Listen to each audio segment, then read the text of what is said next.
Ngasi Agasti tang kumapan Manipur State Assembly ki session fambagi numit miyam na haifet ngangnaba anduga tha mari muksura aba Manipur ki fibam April ki tang kunipan kuntret kunipan kumapan haitara adai dagi mai tha dana khotana Manipur Police Commando lokthok padagi horakibagi wari Madwai dagi horakpaduna tang megi tang ahum dagi thoglakhiba tha mari muksurak laba amukta thokhidriba Manipur gi dadana temase India gi mafam amta su amukta ugidriba maongi irang iho violence sida miyamna thengnariba awa ana Manipur haiba idea amada thawai hakchang masadagi hena nuna laujaba miyam amagi pukningda soiba ithel kappa lawba masagi imung manung imi sibada natana maramdam Manipur da oiri phibam siki khanbada mamittagi mapi ororo ta dana kappa thawai asuk sonaraba matam kari no tawriba phibam ase khangna dana na chairaba machoi taraba leiraba sida miyam gi mihut Sindana will of the people hai tareko tawduna leiriba khoi honorable elected member mayamna punna khana naina dana madugi khara taba phanggadra haina khanba India gi saruk ama oina leiriba Manipur do oiriba phibam masibu khana naina dana tawgadra haina khanai khanade madugi penba pendaba nungaitaba nungangba poktuna leiriba maraksida isagi on assembly da bawbada khonjel taba phangdabagum tawbagi potse chamamna dana leiraba nungaitabdugi da amu hena kaino tawba pendaba ma poi haita ai sumaina ga Facebook daga talk to ngang bisi ngangning da bani ware tuminna lai bisi khang so wa ba henjala ka dom tawre assembly na masi kitang di khana nei na biramba chana ga moi party politics ma ba congress na du hai BJP na du hai du gi wang mala na tawbam thok pot kara di tawgadra miyam hai baduma ga leiriba miyam gi muchiliba miyam khusam na na tawri sibu karino tawduisna karino tanadana tawgadawbagi mong mandaba aduga Manipur thugaige haina honarakpa kangbudana moigi miyamgi mihut adagi michamgi space ta leiriba civil society khulai paiba kangbu oja dagi satra dagi khonjel manaba oina uraga aikhoidana Manipur ngakani na leiriba aikhoigi kangbu sidana madu magi mami ta da buku mamma tawse thoiba irang amukta tawgidriba phibam siga karino haibasi khanbada oino tawre khara lure nungsu nungaite sawbusu sawning the assembly ma leiraga di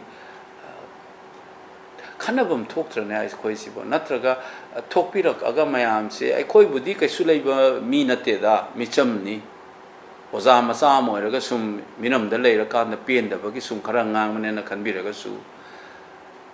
mayum mai kai leita na changbam chabam leita na leiriba kangbu gi awaba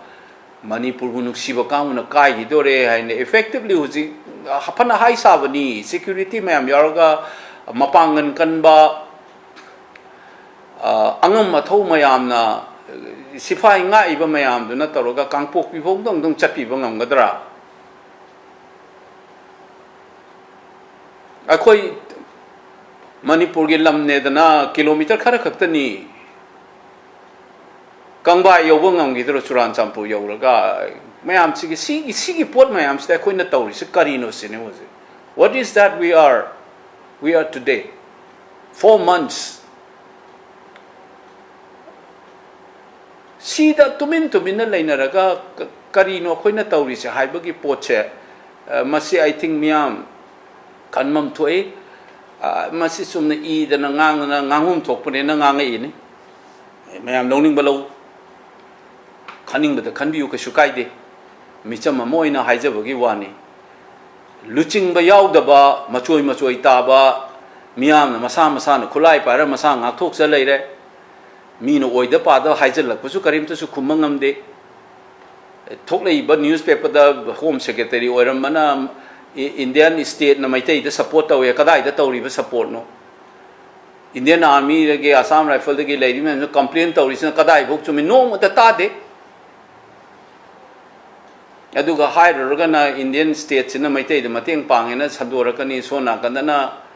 lawu u da no main capsule lakna ma su si hai ngasi sibu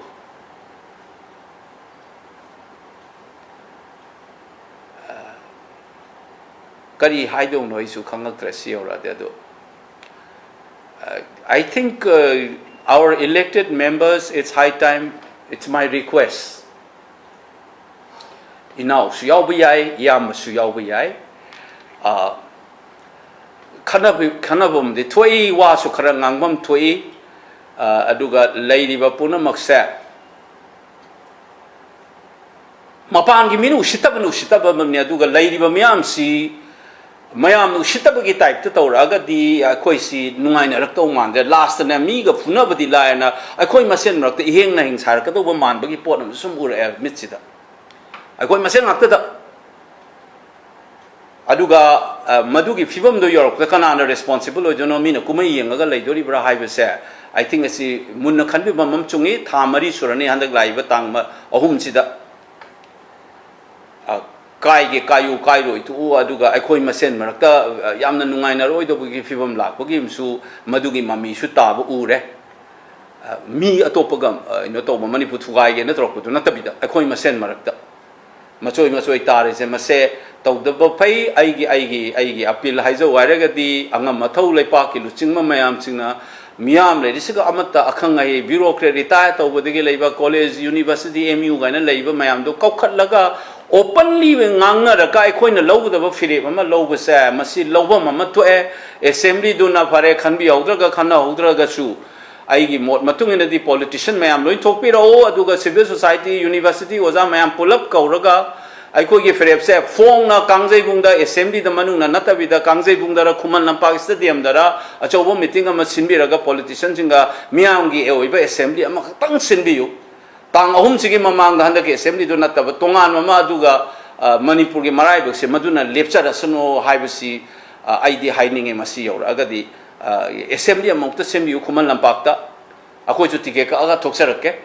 Manipur da leiba mapan pen da mayam phamina rakanda mayam akoi no logdo bo firep se karino haibase political party ki representative sing yaubiu politician no yaubiu CSO karikara noin tawraga khuman lampak te assembly amatang kobiu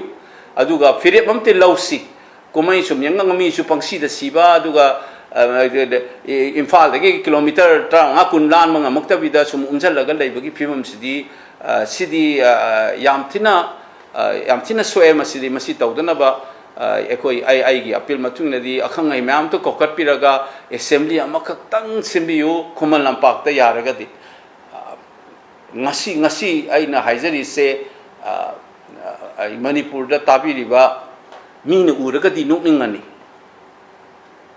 aigi Facebook su mapan gi miaw ni hangi do ni arta sigo zabi monchen ngang se kaino na atopa mina so dum handorin adu ketang khanbiu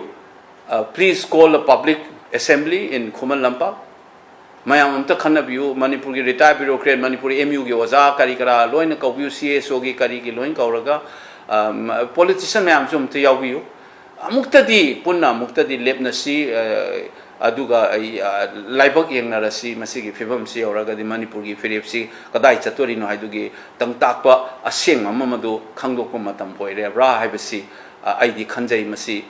mayam jengbiu aduga masigi ihau se sumai sum chat leiraga di akhoi masen do ina fibam yam sungna ra ani masi yauraga di thank you